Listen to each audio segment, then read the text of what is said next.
قرآن کہہ رہے ام عندہم الغیب فہم یکتبون، کیا ان کے پاس غیب کا علم ہے جس کو یہ لکھ رہے ہیں؟ کیا علم؟ یہ خوش فہمی کا شکار ہے. دیکھو جتنے بھی لوگ جو مذہب کو فالو نہیں کر رہے، حقیقت میں وہ اس خوش فہمی میں مبتلا ہیں کہ ہمیں کچھ بھی ہونے والا نہیں ہے. جیسے ہماری حالت اچھی ہے، ہمارا فیوچر بھی ایسا، یا تو مر کے ختم ہو جائیں گے، اور اگر مل بھی گیا تو کوئی برا نہیں، ہم کوئی برے تھوڑی ہیں، ہم کوئی برے تھوڑی ہیں. تو اللہ نے اس کا جواب دیا کہ کیا ان کے پاس فیوچر کا علم ہے؟ پہلے سے مستقبل کے بارے میں کبھی بھی بات کی جائے گی تو علم کے بغیر نہیں کی جا سکتی. کوئی آدمی کہہ رہا ہے نا فیوچر میں ایسا ہونے والا ہے، تو آپ اس سے دلیل پوچھیں گے آپ کو کس نے بتایا؟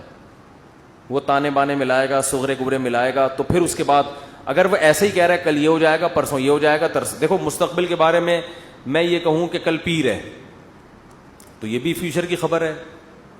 آپ اس میں مجھ سے یہ پوچھ سکتے ہو کہ کیا دلیل ہے؟ میں کہوں گا دلیل یہ کہ آج کیا ہے؟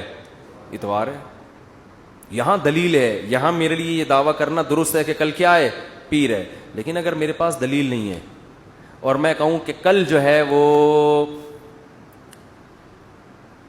کل دنیا میں 3000 آدمی مر جائیں گے ایک ہی کسی حادثے میں، تو لوگ پوچھیں گے بھائی کیا دلیل ہے کسی حادثے میں 3000 آدمی مر جائیں گے؟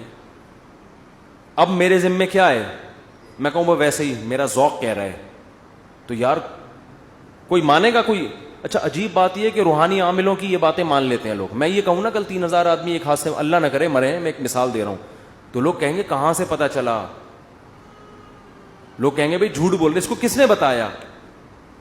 یا تو قاتلوں سے تعلقات ہیں جس نے مارنے کا ارادہ کیا ہے، ایسا بھی نہیں ہے تو یہ ہوائی بات ہوگی. لیکن یہی بات روحانی عامل کرے گا تو لوگ کیا کریں گے؟ حضرت کا علم ہے بھائی، حضرت کے پاس بولو علم ہے. ابھی روحانی عاملوں پہ نہیں جاؤں گا، پھر میں معین اختر کی طرح نا بلب کے رشتہ داروں کو بھی، تو اب تو میں روحانی عاملوں کے رشتہ داروں کو بھی اچھے الفاظ سے یاد نہیں کرتا. رشتہ داروں سے مراد وہی جو بلب کے رشتہ دار تھے. اب آپ کہیں گے بلب کے کون سے رشتہ دار ہوتے ہیں؟ ہمارے ہاں کبھی بھی جس بندے کو برا کہا جاتا ہے گالی اس کو نہیں دی جاتی، ہمیشہ اس کے رشتہ داروں کو ہمیشہ گالی دی جاتی ہے. یہ ہمارے ایک ٹرینڈ چل نکلا ہے. تو قرآن کہتا ہے کہ ام عندہم الغیب فہم یکتبون. کیسے دیکھو ہمیں جھنجھوڑ رہا ہے قرآن کہ تم اپنے بارے میں کیوں فرض کر کے بیٹھے ہوئے ہو کہ تمہیں کچھ بھی ہونے والا نہیں ہے، تمہیں سزا نہیں ملے گی. یہ تمہیں کس نے بتایا ہے؟ فاصبر لحکم ربک ولا تکن کصاحب الحوت. جب نبی یہ مطالبے کرتے تھے تو پھر بھی آگے سے کوئی رسپانس نہیں ملتا تو انسان کو بے انتہا تکلیف ہوتی ہے کہ کن پتھر دل لوگوں سے واسطہ پڑا ہے. تو قرآن کہتا ہے فاصبر، اے نبی آپ کیا کرو؟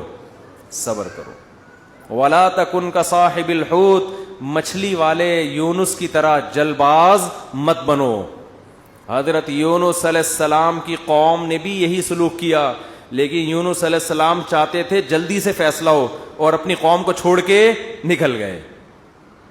تو اللہ نے اس پہ آپ کی تنبیہ کی. تو آپ بھی اے نبی جلد بازی مت کریں. تو یہ نبی کے ذریعے سے ہمیں بھی بتایا جا رہا ہے کہ آپ حق کی دعوت دیتے رہیں اور یہ نہ دیکھیں کہ یہ جو اللہ کے نافرمان لوگ ہیں، جو حق کو نہیں ماننے والے لوگ، وہ پھر بھی پھل پھول رہے ہیں. اس ٹینشن میں مت آؤ، کیونکہ اللہ انصاف کرتا ہے مگر اس میں دیر ہوتی ہے، اندھیر نہیں ہوتی. وہ لے گا انتقام، ان کو اپنے حال پہ چھوڑ دو. یہ اللہ کی حکمت اسی کا تقاضا کرتی ہے، چھوڑ دیا جائے اپنے حال پہ. آج جو اہل حق ہے نا ان کو بہت تکلیف ہوتی ہے کہ جب یہ ہم صحیح بات کر رہے ہیں لیکن آگے جواب جو مل رہا ہے وہ کیا مل رہا ہے؟ الٹا. کوئی مان کے نہیں دے رہا. تو اللہ فرماتے ہیں وَلَا تَكُنْ كَصَاحِبِ الْحُوتِ إِذْ نَادَى وَهُوَ مَكْظُومٌ. یونس علیہ السلام نے جل بازی کی اور بالآخر اللہ کی طرف سے ان کو دنیا میں تنبیہ ہوئی ہے، سزا ملی ہے. اور وہ سزا کیا ملی؟ اذ نادا وہو مخزوم، مچھلی کے پیٹ میں گئے، غم سے گھٹ رہے تھے اور اللہ کو پکارا. فنادا فی الظلمات اللہ الہ الا انت سبحانک انی کنت من الظالمین. اے اللہ تیرے سوا کوئی عبادت کے لائق نہیں. غلطی کس کی ہے؟ میری غلطی ہے، میں نے اپنی جان پہ ظلم کیا. تو اللہ نے کیا کیا؟ مچھلی کے پیٹ سے نکال لیا. دیکھو یونس علیہ السلام نے اللہ کے حکم پہ کتنا عرصہ تبلیغ کی, قوم نے نالائقی کی, پھر بھی نہیں مانے. سزا بجائے قوم کو ملنے کے کس کو مل رہی ہے؟ بولتے کیوں نہیں؟ الٹا حضرت یونس علیہ السلام کو مل رہی ہے سزا. تو اب آپ بتاؤ کیسا پیغمبروں کا صبر کا پیمانہ ہے. ایسے موقع پہ بھی اللہ کے خلاف کوئی شکایت زبان سے بولو نہیں نکال. کیوں؟ اللہ یونس علیہ السلام کے عمل میں ہمیں بتا رہے ہیں کہ دینداری کا یہ مطلب نہیں ہے کہ تم اچھے بنو گے تو اللہ کی نوازشیں آنا شروع ہو جائیں گی. دینداری کا مطلب یہ کہ جو اللہ کا کام ہے وہ اس کو کرنے دو. تمہارا کام ہے عاجزی انکساری, بس میں ہی غلط, صحیح ہو کے بھی کون غلط؟ میں غلط. ہمیشہ غلطی کس کی کھاتے میں ڈالنی ہے؟ بولتے کیوں نہیں؟ دیکھو ہم نماز پڑھتے ہیں, نماز کے بعد 3 دفعہ استغفر اللہ پڑھتے ہیں, تو کیا کسی نامحرم کو دیکھا ہوتا ہے ہم نے نماز میں؟ بولتے کیوں نہیں؟ تو کوئی تک بنتا ہے استغفر اللہ کا؟ یا ہم نے کوئی جرم کیا ہے؟ نماز پڑھی اور کیا کہلوایا جا رہا ہے؟ استغفر اللہ استغفر اللہ. بھائی اگر استغفر اللہ پڑھنا تھا تو یہ نماز پڑھی کیوں کی تم نے؟ ہمیں یہ بتایا جا رہا ہے کہ تم نیکی کر کے بھی کیا سمجھو جیسے تم نے گناہ کیا ہے. کیسے گناہ؟ نماز گناہ نہیں ہے بھائی. تم یہ کہو اے اللہ جس طرح سے پڑھنی چاہیے تھی اس طرح سے نہیں پڑھی میں نے, تو نیکی کر کے بھی کہا جا رہا ہے کہ ہم غلط ہیں. ہم نے اللہ جو پڑھنی تو ہمیں معاف کر دے, ہم سے نہیں ہوئی صحیح, ہم سے کام کیا ہو گیا؟ غلط ہو گیا. مجھے یاد ہے 25-30 سال پرانا قصہ ہے, چھوٹا بچہ تھا میں اس وقت. ایک تبلیغی جماعت میں نا ایک صاحب کے سال پہ سال لگ رہے تھے, پوری دنیا میں وہ ان کے سفر ہوئے, بڑا انہوں نے وقف کیا ہوا تھا اپنے آپ کو تبلیغی جماعت کے لیے. تو میرا ان سے ٹاکرا ہو گیا. وہ مجھے سمجھانے لگے جماعت میں نکلو سیروزے جیسے تبلیغ والے کرتے ہیں. اب مجھے پتا تھا یہ بہت ہی پرانے کھیڑو ہیں اور ان کی تو زندگیاں گزر گئی ہیں اس کام میں. میں نے کہا ماشاء اللہ اللہ نے آپ سے بڑا کام لیا ہے تبلیغ کا. کہتے ہیں میں نے بہت بگاڑا ہے تبلیغ کے کام کو. کہہ رہے ہم تو کام بنانے والے نہیں, کس میں ہم تو بگاڑنے. کہہ رہے میں تو بگاڑ ہی رہا ہوں جب سے. مجھے ان کا یہ اسٹائل بہت اچھا لگا. یعنی اپنے آپ کو کہہ رہے ہیں کہ تبلیغی جماعت میں اگر کوئی خرابی ہے تو وہ کس کی وجہ سے ہے؟ بولو. وہ اپنے بارے میں کہہ رہے ہیں وہ کس کی وجہ سے؟ مجھے نہیں کہہ رہے تھے, اپنے بارے میں کہہ رہے تھے. وہ کس کی وجہ سے؟ میری وجہ سے. کہہ رہے ہم کام بنانے والے نہیں بلکہ بگاڑنے والے ہیں. اب کوئی فسادی ہوتا تو کہتا ہے جب بگاڑنے والا تو کر کیوں رہا ہے پھر ہمیں؟ یہ تو اس نے خود کہا ہے, اپنی زبان سے بولا ہے کہ ہم بگاڑنے والے ہیں. یوٹیوب پہ کلپ ڈالتا ہے, یہ دیکھو خود. تو مجھے ان کی یہ تواضع پسند آئی. میں نے کہا دیکھو یہ بیچارہ صبح و شام اس کام میں لگا رہتا ہے, مگر یہ کہہ رہا ہے جو تبلیغ کا کام پھیل رہا ہے اس میں جو برکتیں ہو رہی ہیں وہ میرے علاوہ لوگوں کی وجہ سے ہو رہی ہیں, اور جو خرابی آ رہی ہیں وہ کس وجہ سے ہو رہی ہیں؟ وہ ساری میری وجہ سے ہو رہی ہیں. تو آج مارکیٹ میں یہ چیز کیا ہے؟ شارٹ. ہر اچھا کام میں نے کیا, برا کام ستار بھائی نے کیا. ستار بھائی نہ ملیں کہیں مجھے. ایک دن ایک فون آیا, میں نے فون اٹھایا, کون؟ کہہ رہے ہیں ستار بھائی بات کر رہا ہوں. ارے میں نے کہا بیٹا یہ مجھے نہیں چھوڑے گا.